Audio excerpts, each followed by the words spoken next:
Bismillahirrahmanirrahim. Assalamualaikum warahmatullahi wabarakatuh. Selamat malam, pagi, siang, Bu Vina. Di sini saya akan menjelaskan sedikit mengenai progres personal branding saya di instagram.com/Omar S. Gymnastiar dari week pertama sampai week ketujuh dan digabungkan dengan beberapa konten yang berkaitan dengan reassurance dan transcendence, esteem, dan yang terakhir socialization. Nah, untuk pengenalan dulu ya, mungkin bisa langsung dari awal yaitu saya sendiri yang merupakan seorang communication science student. Namun, saya juga memiliki ketertarikan di fotografi semenjak saya menyentuh kamera pertama kali yaitu kamera DSLR di saat saya masih menempuh sekolah SMP.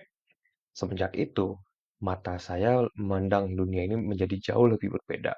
Saya lebih memandang makna di balik apapun yang terjadi di depan saya, bagaimana nilai estetika di depan mata saya, dan bagaimana saya sendiri bisa mempercantik atau memperindah suatu pandangan saya sendiri di melalui digital. Dan ini merupakan quote yang saya buat sendiri ya. Photography is more than just a click of a shutter.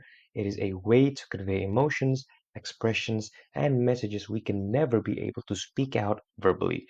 Jadi menurut saya fotografi itu merupakan gak cuman kita datang, klik foto, dapat foto, pulang dan bahagia. Enggak.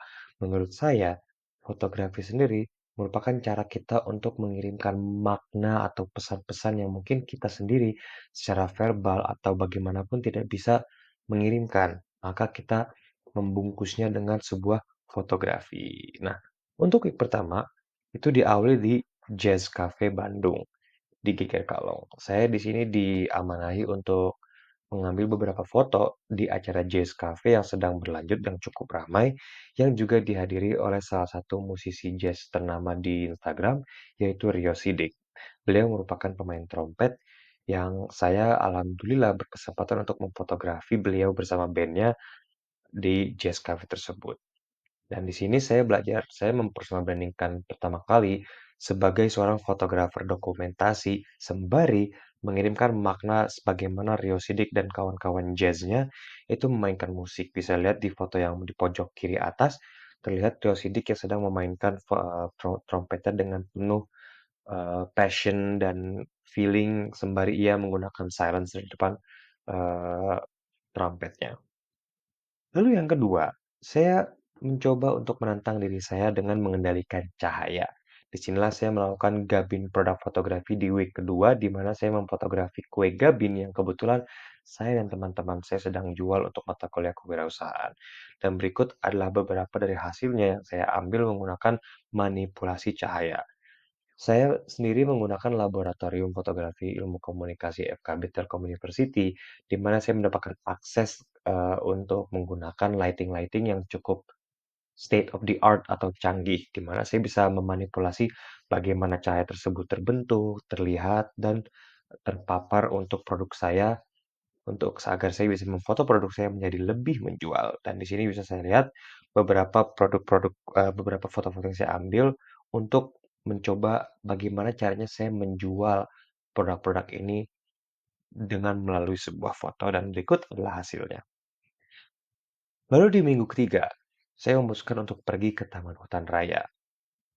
Berikut adalah beberapa foto yang ambil. Mungkin terlihatnya foto-fotonya simpel, namun untuk mengambil foto ini saya harus berjalan cukup jauh dari Bojongsoang hingga Taman Tahura.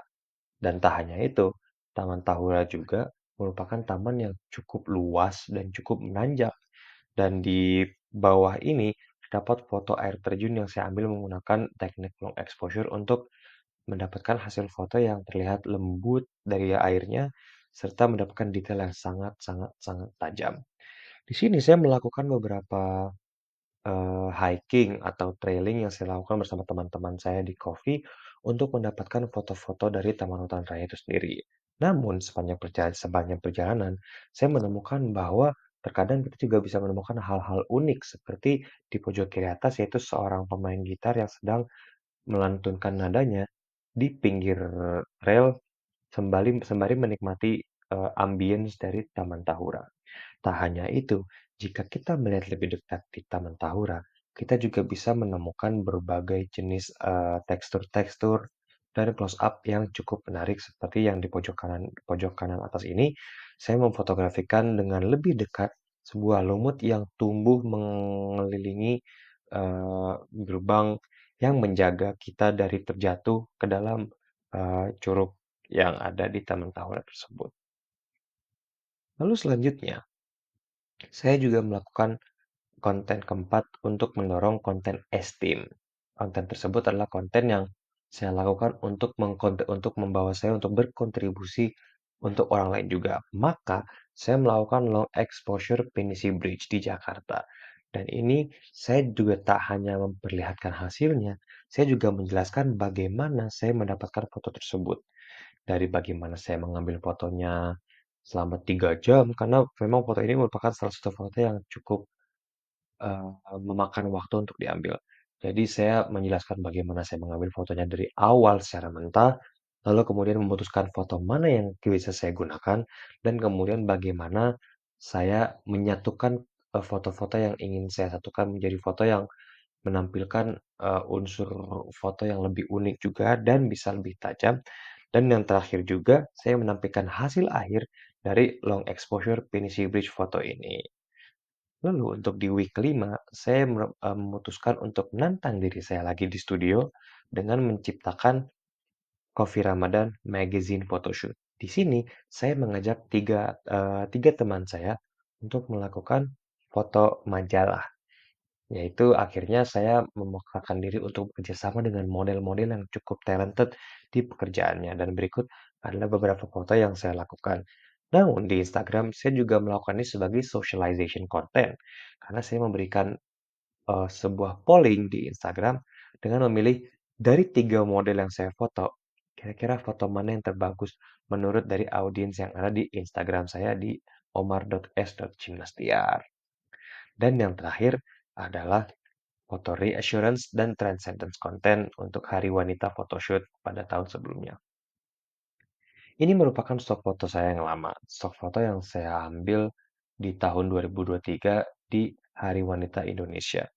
Saya memutuskan diri saya untuk lebih menjelaskan lebih lanjut bagaimana saya bisa mengirimkan pesan yang cukup berdampak kepada audiens yang banyak melalui sebuah fotografi yang simpel. Maka saya juga mengajak kembali teman-teman saya yang model yang lain, khususnya wanita, lalu saya menggambarkan mereka sebagai wanita-wanita yang anggun, wanita-wanita yang cantik. Kemudian saya menulis caption yang lebih menarik lagi, di mana saya memiliki opini bagaimana untuk saat ini tulisan atau kata wanita semakin lama semakin nyaru maknanya. Di mana saat ini sekarang bahkan seorang pria bisa berubah menjadi wanita dengan begitu saja. Namun menurut saya ada yang lebih dari hal tersebut. Ada yang lebih dari sebuah kata wanita. Bagaimana kepintaran mereka, keanggunan mereka, kecantikan mereka, gaya hidup mereka, itu memang sudah memiliki privilasi dan kebanggaan tersendiri. Maka itu saya menggunakan foto hari wanita tersebut sebagai reassurance dan transcendence content saya di week ke-7. Sekian adalah personal branding yang telah saya laksanakan dari week pertama hingga minggu ke-7. Saya harap personal branding saya memiliki dampak untuk berbagai orang juga dan dapat memuaskan Bu Vina dari sendiri. Saya sendiri merasakan dampak yang cukup besar selama saya mempersonal brandingkan diri saya. Saya merasa lebih tertantang untuk melakukan hal-hal baru demi mencoba saya untuk mengeksplorasi hal-hal yang mungkin saya tidak pernah coba sebelumnya. Sekian dari saya, aku Omar Syed Nastiar. Wassalamualaikum warahmatullahi wabarakatuh.